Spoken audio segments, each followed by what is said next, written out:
Danny Cole was not a hero. He was a mechanic. He had spent 12 years fixing broken engines on cargo ships that traveled between Earth's outer colonies. His hands were rough from work. His clothes always smelled like engine oil. He lived alone on a small salvage ship called the Rusty Nail. And he liked it that way. No drama. No trouble. Just him, his tools, and the quiet hum of space. That changed on a Tuesday. Danny was halfway through a bowl of instant noodles when his ship's computer started beeping. A distress signal. He put down his food and checked the screen. The signal was coming from somewhere near the Valar Nebula, about 3 hours away. Most salvage pilots would ignore it. The nebula was dangerous, full of radiation storms and asteroid fields. But Danny had a rule. He always answered distress calls. His father had died in space when Danny was young, waiting for help that never came.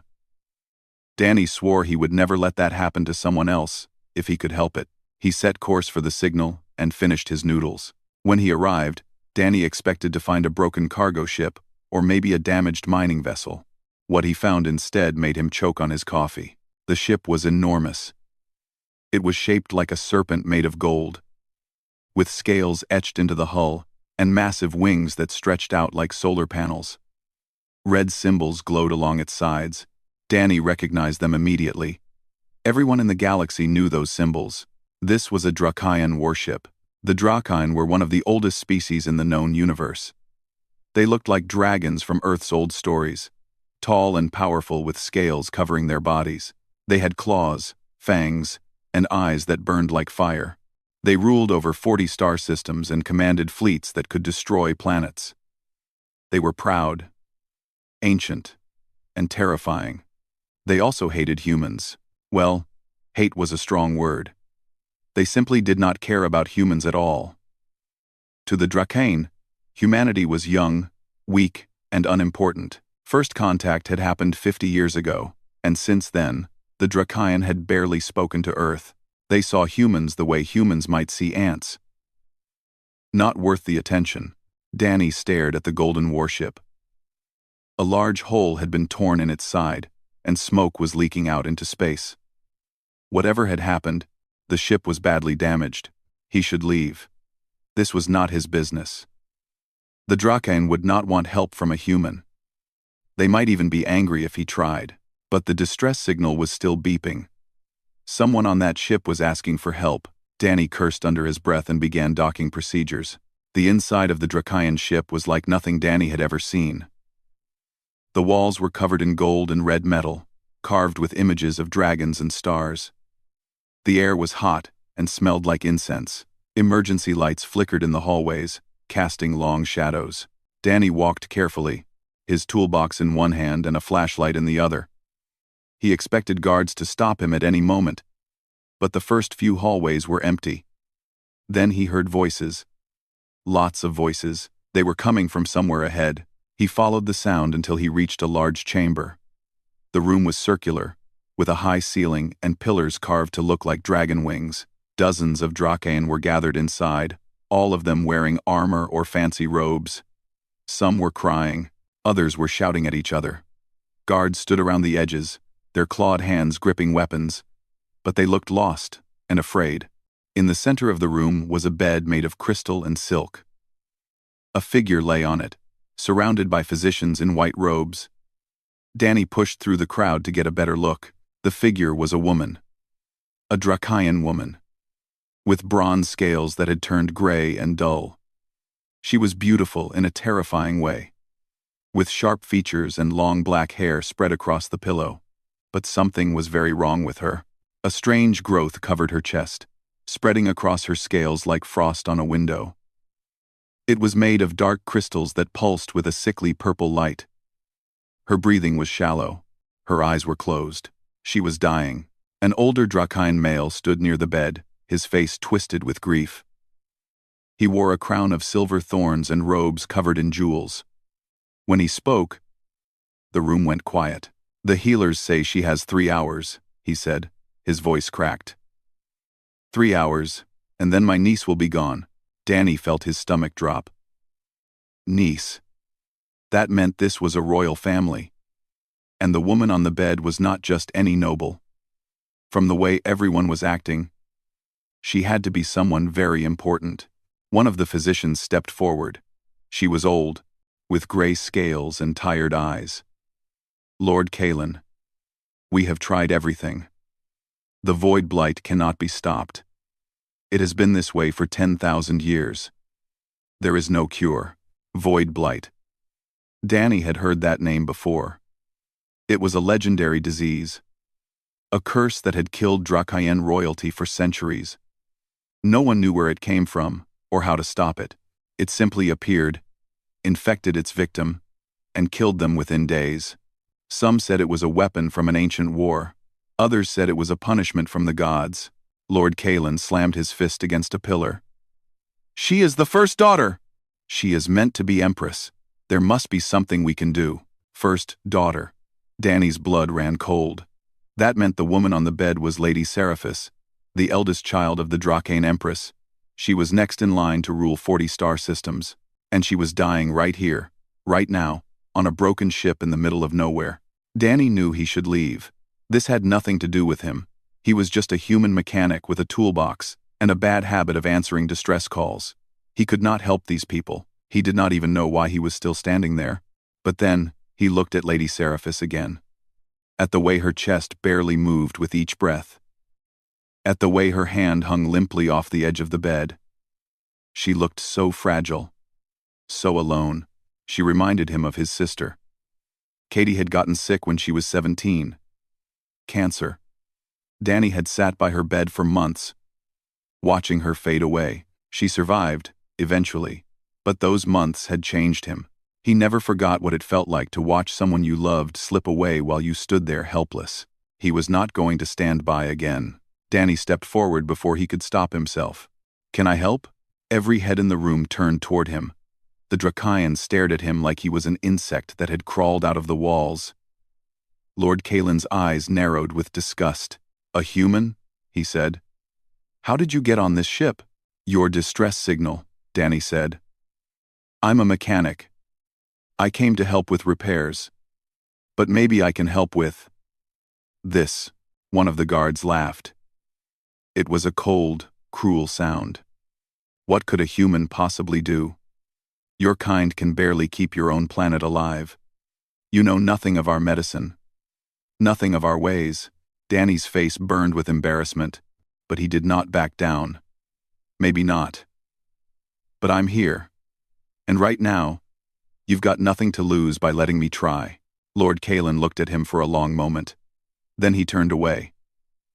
"Remove him. He is wasting our time." Two guards moved toward Danny, their claws reaching for his arms. And that was when everything changed. The guards grabbed Danny by the arms, their claws dug into his skin. Not hard enough to draw blood, but hard enough to hurt. They started dragging him toward the door. Danny struggled, but it was pointless. The Drakayan were much stronger than humans. Their grip was like iron. He twisted his body, trying to break free, but his foot caught on something. A piece of broken crystal from the damaged ceiling. He tripped forward, pulling the guards off balance. For one strange moment, everything seemed to move in slow motion. Danny fell toward the crystal bed. His hand shot out to catch himself. His palm slapped against the edge of the bed frame and then slid sideways, landing directly on Lady Seraphis's bare arm. The room went completely silent. Danny felt the warmth of her scales against his skin. They were hot, almost feverish. He could feel her pulse beneath his fingers, weak but still fighting. He pulled his hand back quickly, his heart pounding in his chest. Everyone was staring at him. Not with anger anymore, with horror. The old physician, Valeth, had gone completely pale. Her mouth hung open. Lord Kalen looked like he might faint. Even the guards had released Danny and stepped away from him, as if he had suddenly become dangerous. "What?" Danny said. "What did I do?" "The blight," Lord Kalen whispered. "The void blight spreads through touch. Any Drakayan who touches an infected person becomes infected themselves within seconds. It has been this way for 10,000 years." Danny looked down at his hand. He expected to see the dark crystals spreading across his skin, crawling up his arm like some kind of horrible parasite. But there was nothing. His hand looked exactly the same as it always did. Rough, calloused, and covered in old engine grease. Nothing happened. That is impossible, Valeth said. She rushed forward, grabbing Danny's hand and examining it closely. Her claws poked and prodded his skin. She held a scanner up to his palm. The device beeped and whirred. He should be infected. The blight should have taken him immediately. But there is nothing. His cells are completely normal. Maybe it does not work on humans, Danny said weakly. Like how some Earth diseases only affect certain animals. Before anyone could respond, a sound came from the bed. Lady Seraphis gasped. Her eyes flew open. They were no longer dull and faded. They burned with golden light, bright as twin suns. Her back arched off the bed. Her claws gripped the crystal frame so hard it cracked beneath her fingers, and then the void blight began to disappear. Danny watched in shock as the dark crystals on her chest started to melt away. They dissolved like ice under warm water, fading into nothing. The purple glow flickered and died. Color returned to her scales, bronze spreading across the gray like sunrise chasing away night. Within minutes, the blight was gone completely. Lady Seraphis lay on the bed, breathing hard, but her eyes were clear, and her scales were bright. She looked confused, frightened, but very much alive. Lord Kalen fell to his knees, tears streamed down his face. Seraphis, my child, you are healed. The room erupted into chaos. Dracaean nobles were crying, shouting, embracing each other. Guards dropped their weapons and stared at Danny like he was some kind of god. The physicians rushed to check on Lady Seraphis, their scanners working overtime.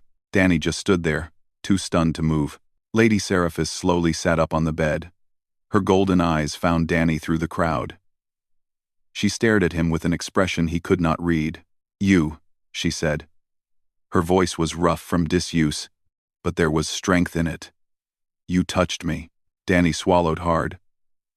I didn't mean to. I tripped. It was an accident that saved my life. She tilted her head, studying him like he was some kind of strange puzzle. What are you? I'm just a mechanic, Danny said. I fix engines. I'm nobody special. Nobody special, she repeated. A small smile crossed her face. A human mechanic who can cure the void blight with a single touch. I do not think you are nobody, Danny Cole. Danny blinked. How do you know my name? Your ship sent identification codes when you docked. I was dying. Not deaf. Her smile widened slightly. You answered our distress call.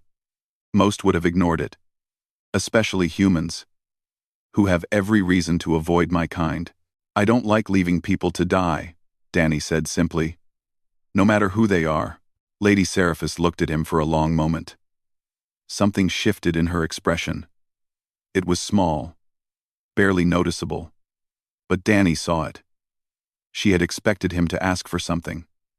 A reward, recognition, power.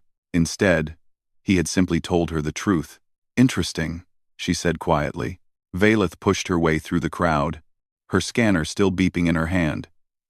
My lady, you must rest. We need to run more tests. And this human, we must study him. His biology may hold the key to understanding how he did this. Yes, Lord Kalen said, rising to his feet. His tears were gone now, replaced by sharp calculation. The human will come with us to the throne world. The Empress must know of this. If he truly is immune to the blight, the implications are enormous. Danny felt a chill run down his spine. Wait. Come with you? I have a ship. I have a job. I can't just leave. You misunderstand, Lord Kalen said. His voice was polite, but there was steel beneath it. This is not a request. You have touched a member of the royal family. You have cured a disease that has killed our people. For millennia, the Empress will want to see you. And what the Empress wants she gets. Danny opened his mouth to argue, but Lady Seraphis raised her hand. Uncle, he saved my life. We will not treat him as a prisoner. Lord Kalen frowned. But the protocols— I am the first daughter, Seraphis said. Her voice was quiet, but it carried the weight of absolute authority. And I say that this man will be treated as an honored guest. His ship will be towed alongside ours. He will be given quarters fit for a lord. When we reach the throne world, he will be presented to my mother with the respect he deserves. Lord Kalen hesitated, then bowed his head. As you wish, my lady. Seraphis turned back to Danny. I am sorry. I know this is not what you wanted. But my mother truly does need to see you. What happened here today could change everything for my people. I hope you understand. Danny looked at her. At the golden fire in her eyes. At the bronze scales that gleamed under the emergency lights. She was terrifying and beautiful and completely alien. But she was also being honest with him. He could see it in her face. I guess I don't have much choice, he said finally. No, she agreed. But I promise you this. Whatever happens next, I will not let anyone harm you. You gave me my life back. I do not forget my debts. Danny nodded slowly. Okay, let's do this. He looked around at the crowd of staring Drakayan. But can someone please tell me where I can get something to eat? I never finished my noodles. And saving royal lives is hungry work. For a moment, there was silence. Then Lady Seraphis laughed. It was a strange sound, deep and warm, like fire crackling in a hearth. Several of the nobles looked shocked. Apparently, the first daughter did not laugh often. I think I like you, Danny Cole, she said. This should be very interesting indeed. The journey to the Drakane throne world took 2 weeks. Danny spent most of that time in a medical bay, being poked and prodded by physicians who looked at him like he was some kind of fascinating insect. Valith was the leader of the research team. She was old and tired, and had the grumpy attitude of someone who had seen too much in her long life. But Danny noticed that her eyes lit up whenever she found something new in her scans. Your cellular structure is remarkably simple, she told him one day, frowning at her screens. No natural armor. No enhanced healing. Your bones are fragile. Your muscles are weak. By all measures, humans should not have survived as a species. Thanks, Danny said dryly. That makes me feel great. And yet, Valith tapped her claws against the console. And yet you are immune to the void blight. Not resistant, completely immune. The infection cannot even begin to form in your body. It is as if your cells simply reject it. Why? Danny asked. What makes us different? Valith was quiet for a long moment. When she spoke, her voice was softer than usual. The void blight is not truly a disease. It is a weapon. A very old weapon. Created during a war that ended before my grandmother was born. It works by draining life energy from its victims. Every sentient species in the galaxy has what we call a soul flame. A slow, steady burn of energy that sustains us through our long lives. She turned to face Danny. Drakane live for 1,000 years. We burn slowly. The blight latches onto that slow burn and feeds on it, growing stronger as it drains us dry. But humans are different. You live for less than a century. Your flame does not burn slowly. It burns fast and bright, like a wildfire. Danny frowned. So the blight can't hold on to us because we burn too hot? In simple terms, yes. Valith shook her head. The blight is designed to consume embers. It cannot consume a wildfire. Your energy is too chaotic, too intense. The moment it tries to attach to you, it simply burns away. Danny thought about this. It was strange to hear his short human lifespan described as an advantage. Humans had always felt inferior to the older races, the ones who lived for centuries and built empires that lasted millennia. But maybe there was something to be said for burning bright. Can you use this somehow? He asked. To make a cure for your people? Valith sighed. That is what we hope to discover. If we can understand exactly why your biology rejects the blight, perhaps we can create a treatment. But it will take time. Decades, perhaps centuries. Centuries, Danny muttered. I'll be long dead by then. Yes. Valeth looked at him with something almost like sympathy. You burn bright, human. But you burn quickly. Lady Seraphis visited Danny often during the journey. At first, he thought she was just being polite, checking on the person who had saved her life. But as the days passed, he realized she genuinely wanted to talk to him. She would sit in his quarters for hours, asking questions about Earth, about human culture, human history, human food. She was fascinated by everything. You fight wars over resources you could easily share, she said one evening, shaking her head in disbelief. You destroy your own planet, even though you have nowhere else to go. You kill each other over differences in belief and appearance, and yet somehow your species continues to grow and spread. We're stubborn, Danny said with a shrug. Too dumb to know when to give up. Is that what you think? Seraphis tilted her head. I think it is something else. I think you are survivors. True survivors. My people became powerful by being strong, by dominating our enemies and crushing any who opposed us. But you became powerful by being impossible to kill. No matter what the universe throws at you, you adapt. You endure. Danny did not know what to say to that. No one had ever talked about humans that way before. Seraphis told him about her own people in return. She spoke of the Dracane Empire, how it had ruled the stars for 50,000 years. She told him about her mother, the Empress, who was ancient and wise and terrifying. She told him about the Void Blight, how it had killed her grandmother and 2 of her cousins, how she had grown up knowing that one day it might come for her too. I was prepared to die, she said quietly. When the blight appeared on my chest, I was afraid. But I was not surprised. It felt like destiny. Like I was always meant to end that way. But you didn't, Danny said. You're still here, because of you. She looked at him with those golden eyes. A human mechanic who stumbled into my life by accident. The universe has a strange sense of humor, Danny laughed.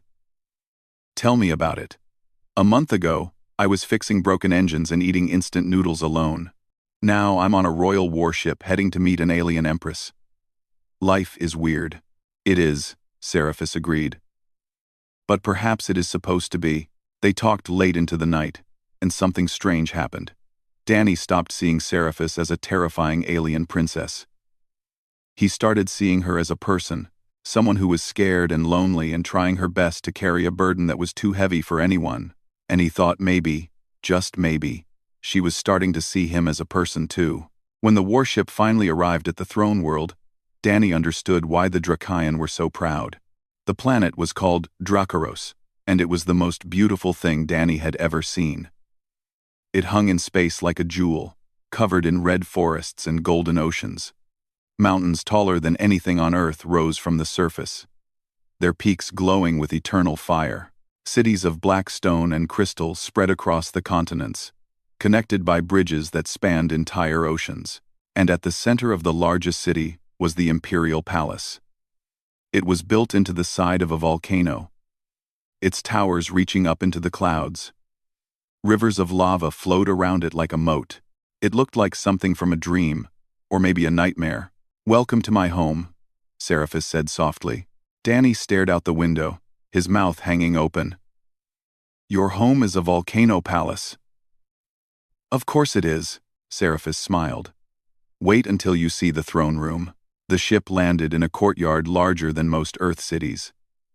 Thousands of Dracane had gathered to watch, lining the streets and perching on rooftops. Word of Lady Seraphis's miraculous recovery had spread across the empire.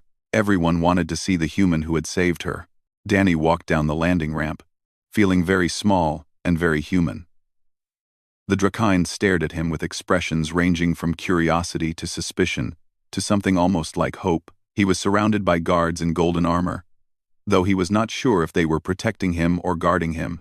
Lord Kalen walked beside him. Remember, human, you are about to meet the Empress of 40 star systems. Bow when you enter. Do not speak unless spoken to, and for the love of the ancestors, try not to embarrass yourself. Danny swallowed hard. No pressure. Quite a lot of pressure, actually, Kalen said. But I have faith that you will manage not to start a war. You seem reasonably intelligent. For a human. They entered the palace, and Danny's breath caught in his throat. The throne room was vast. The ceiling stretched so high that clouds actually formed near the top. Pillars of black stone lined the walls, each one carved with the history of the Dracaean Empire. Thousands of nobles stood in rows, dressed in their finest clothes, watching Danny with burning eyes. And at the far end of the room, seated on a throne made of crystal and fire, was the Empress herself. She was ancient. Her scales had faded to the color of deep amethyst, and her eyes held the weight of 10,000 years. She was taller than any Dracaean Danny had seen, and power radiated from her like heat from a sun.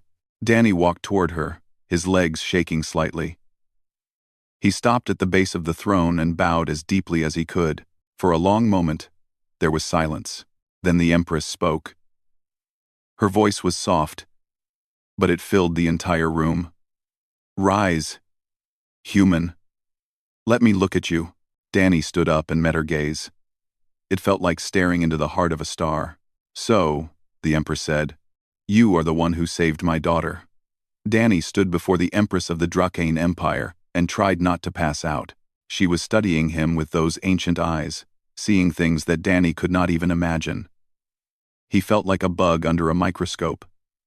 Every flaw, every weakness, every fear was laid bare before her gaze. Yes, Your Majesty, Danny said. His voice came out steadier than he expected. I saved her, though it was mostly by accident. A murmur ran through the crowd of nobles. Apparently, admitting to clumsiness in front of the Empress was not normal behavior. But the Empress smiled. It was a small smile, barely more than a twitch of her lips, but Danny saw it. An accident. How refreshing. Most who come before me claim to be chosen by fate, blessed by the ancestors, destined for greatness. You tell me you tripped. I did trip, Danny said. I'm not very graceful. And yet your clumsy fall accomplished what 10,000 years of Dracaean medicine could not. The Empress leaned forward on her throne. Tell me, Danny Cole, what do you know of the Void Blight? Danny thought carefully before answering. I know it's killed your people for a very long time. I know it spreads through touch. And I know that for some reason, it doesn't work on humans. Do you know why? Your physician Valeth had a theory. She said humans burn too bright. Our life energy is too intense for the blight to hold on to. Danny shrugged. I don't really understand it, to be honest. Science was never my best subject. The Empress nodded slowly. Valeth is wise. Her theory is likely correct. But there is more to it than she knows. She raised one clawed hand, and the lights in the throne room dimmed. A holographic image appeared in the air above her throne, showing a map of the galaxy. The Void Blight was created during the Entropy Wars, 15,000 years ago. A species called the Voidborn engineered it as a weapon against all life. They were creatures of darkness, born in the spaces between stars, and they hated everything that burned with light and warmth. The image changed, showing shadowy figures that made Danny's skin crawl. They looked wrong somehow, like holes cut in the fabric of reality. The Voidborn are gone now, the Empress continued. We destroyed them, at great cost. But their weapon remained. The Blight has haunted us ever since, appearing without warning, killing without mercy.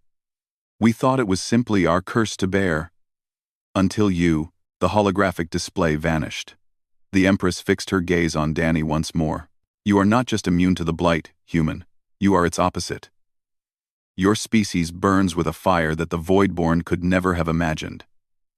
They designed their weapon to consume slow, ancient flames. They never considered that something could burn so bright and so fast. Danny felt a strange sensation in his chest. Pride, maybe, or fear. It was hard to tell.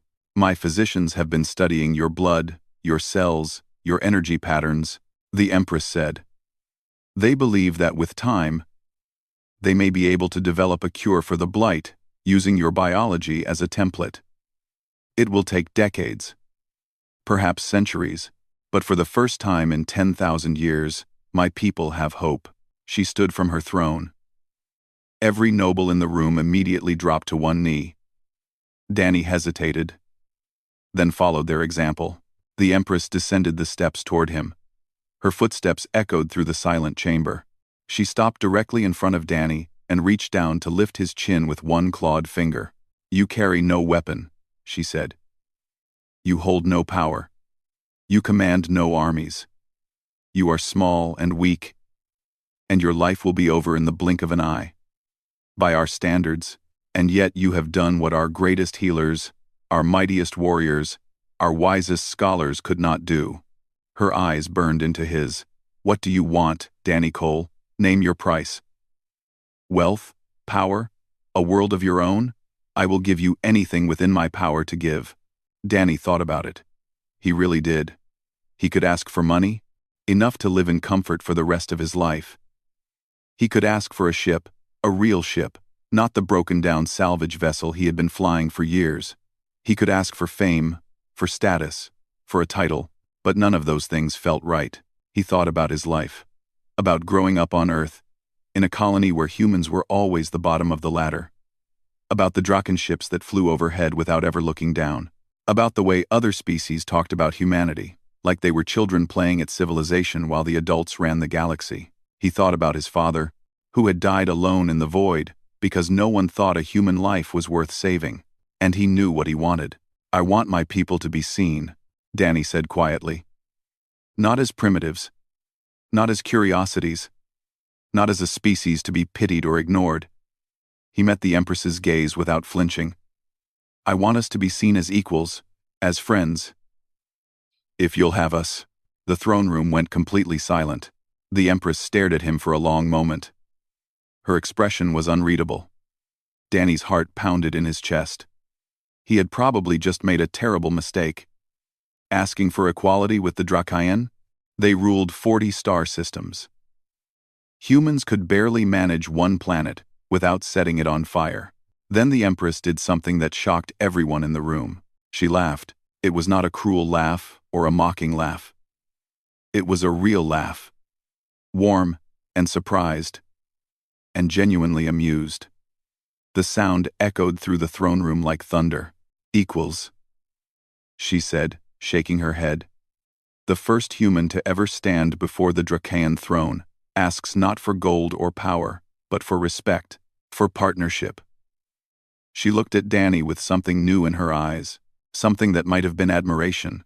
"You are a strange species, Danny Cole. Foolish and brave, and utterly unpredictable." She turned to face her court.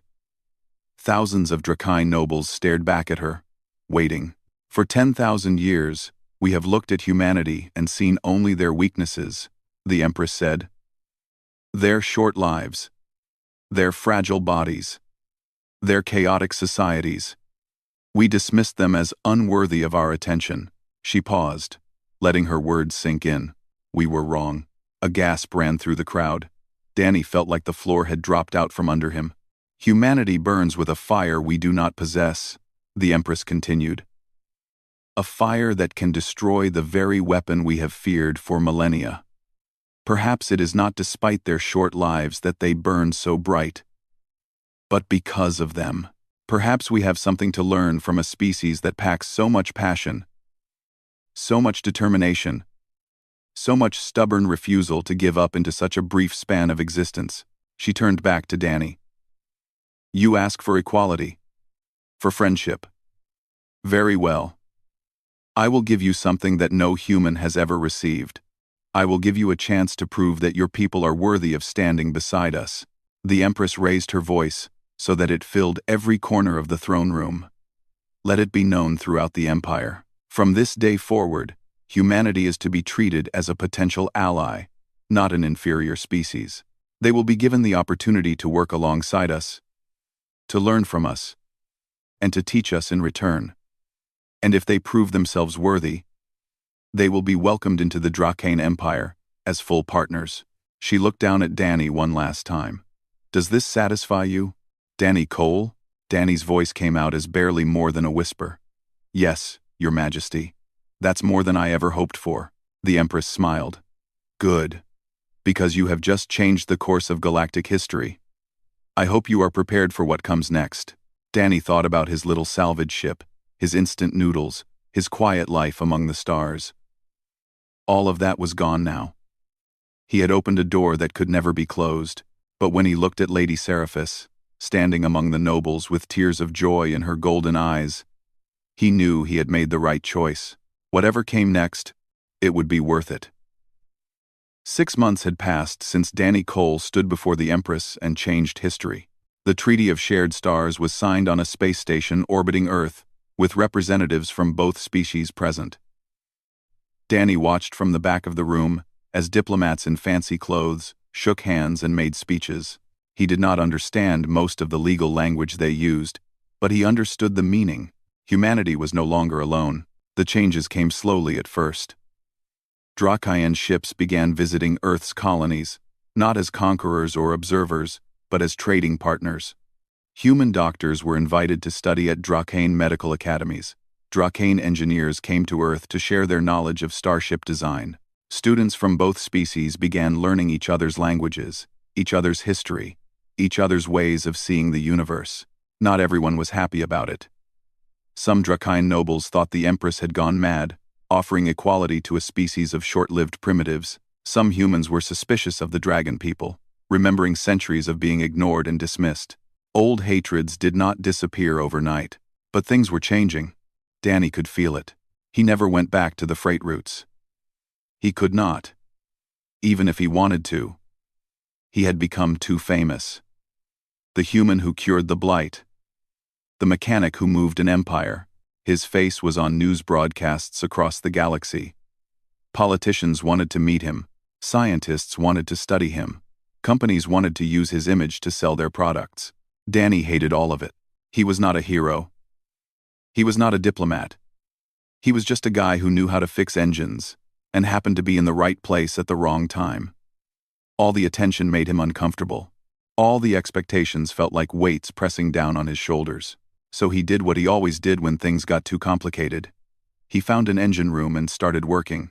The engine room on the Dracayan flagship was the most advanced Danny had ever seen. The power core alone was larger than his entire old ship. The technology was centuries ahead of anything humans had built, and Danny loved every minute of working on it. Lady Seraphis found him there one afternoon, covered in grease and humming an old Earth song while he calibrated plasma conduits. You could have servants for this, she said, leaning against the doorframe. Danny did not look up from his work. Could. But then, what would I do with my hands? Seraphis smiled and walked closer. She had changed in the months since her recovery. The fear that had always lurked behind her eyes was gone. She laughed more often now. She moved with confidence, instead of the careful grace of someone expecting to die at any moment. My mother is looking for you, she said. She wants to discuss the new medical research program. Danny groaned. Another meeting? I've had 3 meetings today already. I don't even know what half those words mean. Cellular resonance patterns. Entropic decay coefficients. I'm a mechanic, not a scientist. You are the reason any of this is possible. Seraphis said gently. Your blood. Your cells. Your strange human biology. Without you, there would be no research program. I know. Danny finally set down his wrench and turned to face her. I just wish I could help more. Actually help, I mean, not just sit in meetings and nod while smart people talk about things I don't understand. Seraphis was quiet for a moment. Then she reached out and took his hand. Her scales were warm against his skin, smooth and surprisingly soft. You have already helped more than you know, she said. Not just with the blight. With everything. My people are starting to see humanity differently. For the first time in 50 years, we are actually talking to each other, learning from each other. That would never have happened without you. Danny looked down at their joined hands. Human and Dracaean, flesh and scale. So different, and yet somehow fitting together. Your mother believes humans might be the key to defeating entropy itself someday, he said. That our burning spirits might light the way forward when all other flames have died. Seraphis nodded. She has always thought in terms of millennia. The long view, she calls it. To her, humanity is not just an ally. You are a possibility, a new path forward for all life in the universe. That's a lot of pressure to put on a species that still argues about which way toilet paper should hang, Danny said.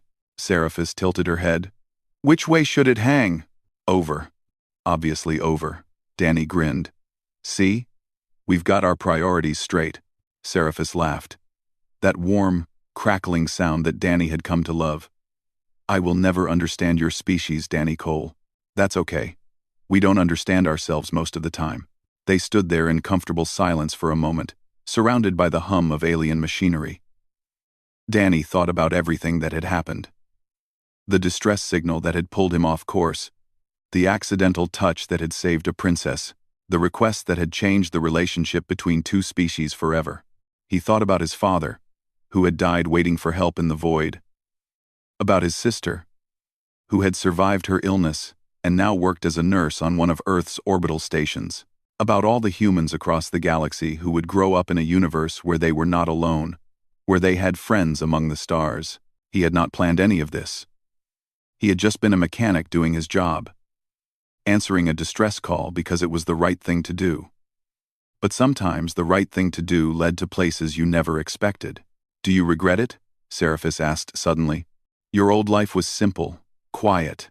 Now you are caught up in politics and treaties and the fate of civilizations. Do you wish you could go back? Danny thought about it seriously. His old life had been lonely. Easy, but empty. He had drifted through space without any real purpose, fixing engines because it was the only thing he knew how to do. Now he had a purpose. Now he had people who counted on him, who believed in him. Now he had Seraphis. No, he said finally. I don't regret it. This is where I'm supposed to be. Seraphis squeezed his hand. Good, because I would miss you terribly if you left. A message chimed on the wall console. The Empress was calling for Danny again. He sighed and reached for a rag to wipe the grease from his hands. Time to go pretend I understand science again. I will come with you, Seraphis said. Someone needs to translate when you get that confused look on your face. I do not get a confused look. You absolutely do. It is very endearing. They walked out of the engine room together, side by side. Human and Dracaean. Mechanic and princess. Two people from different worlds who had found each other against all odds. The galaxy was changing. Ancient empires that had ignored humanity for decades were now paying attention. Other species were reaching out. Curious about the short-lived creatures who burned so brightly, some came as potential friends, others came as potential threats. The future was uncertain, full of dangers and possibilities that no one could predict. But Danny was not worried. He had faced the void blight and won. He had stood before an empress and spoken the truth.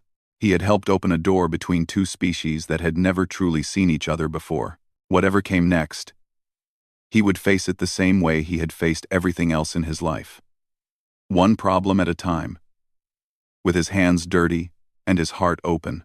And if he got lucky, maybe he would find another engine to fix along the way. He glanced at Seraphis as they walked through the gleaming corridors of the flagship. She caught his look and raised one scaled eyebrow. What? She asked. Nothing, Danny said. Just thinking about how strange life is. Strange how? A month ago, I was nobody. Just a mechanic eating noodles alone on a salvage ship. Now I'm walking through a dragon palace with a princess. On my way to meet an empress. After accidentally saving the galaxy. Seraphis considered this. When you put it that way, it does sound rather improbable. Yeah, Danny smiled. But improbable things are kind of our specialty. The flagship moved through the stars, carrying its passengers toward an uncertain future. But for the first time in a very long time, that future was bright. Humanity had finally found its place among the stars. And it had all started with a mechanic who answered a distress call.